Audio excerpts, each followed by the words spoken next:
Welcome back to Hey Miss Kelda. I'm Kelda Lane Poynott, author and educator, and today is episode 19. What do you recommend for ELA? ELA stands for English Language Arts. I also know that in English Language Arts, reading is incorporated into this, but question 20 will be what do I recommend for reading? So for right now, we're just going to focus on other areas of the English Language Arts block. That encompasses English, spelling, and vocabulary. A few things to know. I really love Charlotte Mason and her philosophy of education. I also agree that formal grammar should not begin until your child is about 9 or 10 years old. Developmentally, they have the logic, they can understand the parts of speech better, they can understand diagramming. There are many elements to this.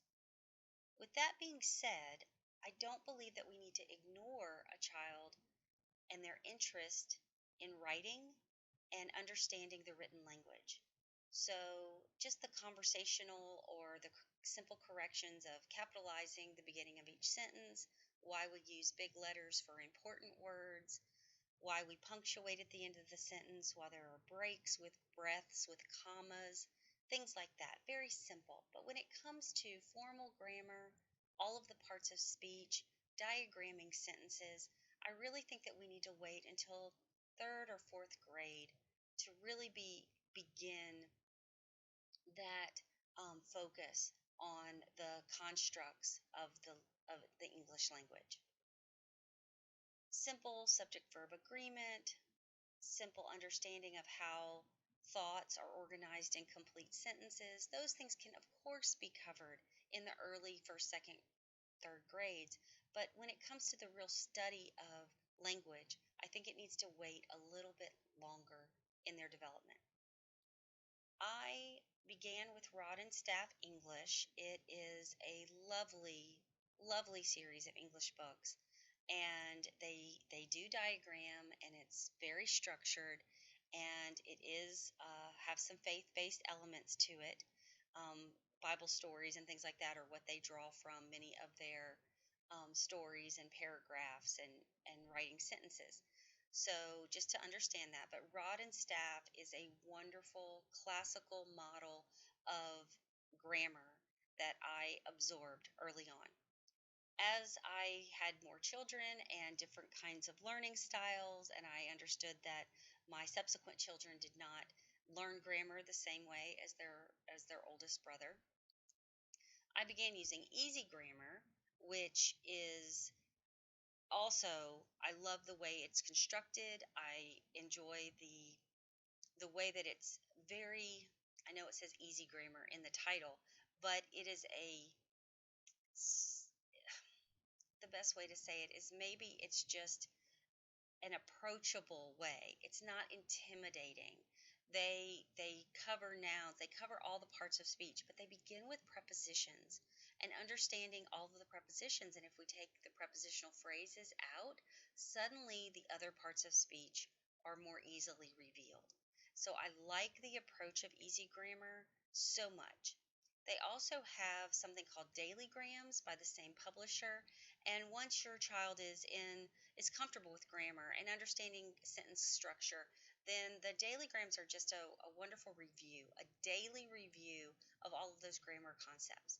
And the grammar that we learn in third and fourth grade is the same grammar that we use all the way through college.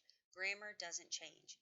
The sentence structure might become a little more complex, the sentence structure may become longer, but the the concepts of grammar are uniform and do not change.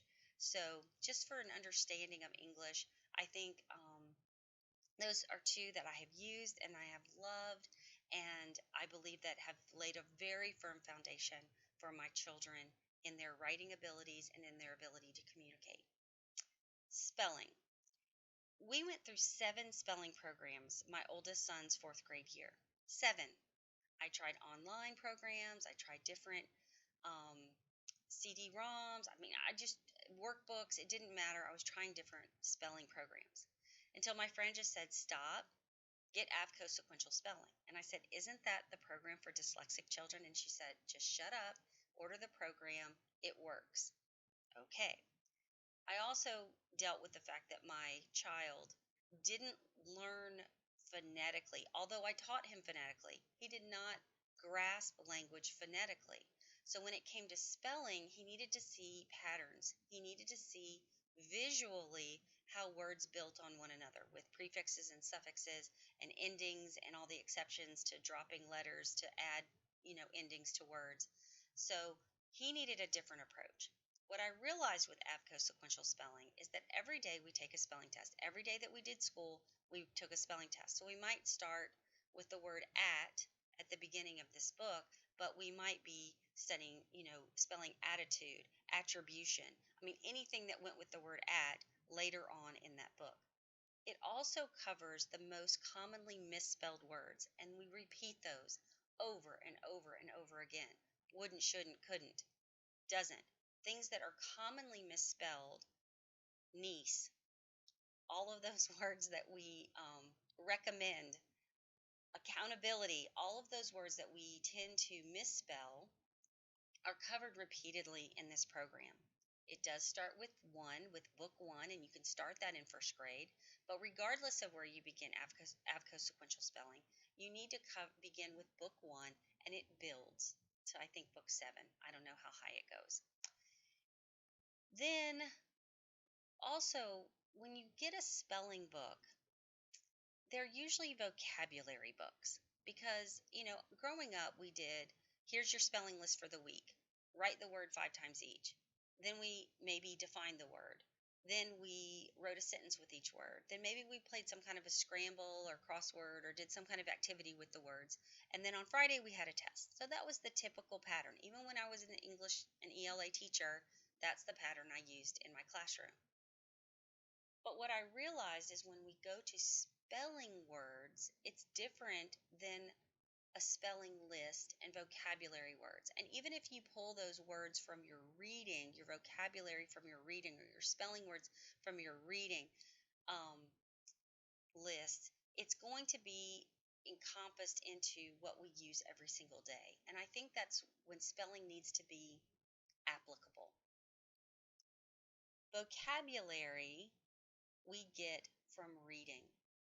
There's no way around that. The best way to understand words is in context. It's not looking up definitions. It's not just simply using that word in a sentence or identifying that word. Vocabulary comes from communication and from the words that we read. And so I very much recommend for vocabulary is to read books that are challenging, that expand our vocabulary. I love the way that the author of Despereaux has incorporated complicated words in that book. I also loved the series of Unfortunate Events because the narrator says, reader, in this context, the word means whatever. Yes, it can mean this, but in this context, it means this. So I love the way that reading forces us to either understand the word, the vocabulary word, in context, or it makes us want to go look it up. Wordly Wise is also a vocabulary program that I have used with my high schoolers to practice those vocabulary words that I know that are going to be sort of on the ACT or the SATs, and so to expand their vocabulary in a different way. But I specifically use it for vocabulary, not for spelling. And so I think for me, I needed to differentiate those two subjects when I was homeschooling my children. I also have not covered writing in this ELA. That will be covered in another question. So yes, reading and writing both go along with ELA, but I do not incorporate them specifically in this question because I feel like ELA is such a broad subject that it needs to be broken down into different areas. Now, there are many spelling programs, there are many vocabulary programs, there are many English programs, but I believe that it needs to be these subjects need to be something that the student can relate to. And so I also believe that it needs to be developmentally appropriate. Again, I I don't believe in starting English too early, formal English study too early. Yes, we're reading and writing and we're spelling and we're doing all those things in first grade, but I don't believe that it needs to be hardcore grammar studies that early in their development.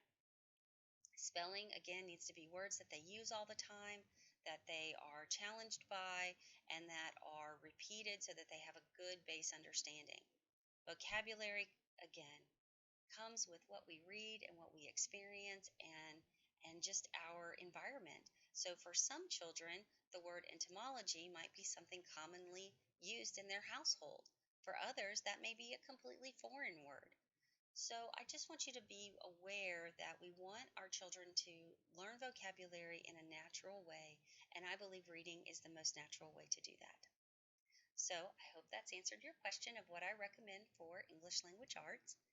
And if you would like to reach out to me, I'm on Facebook. You can also email me. My written work's on Amazon.com, and I have 3 workshops now on Patreon.com/Kelda Poinette, Homeschooling 101, Homeschooling through High School, and Writing with Children. So thank you.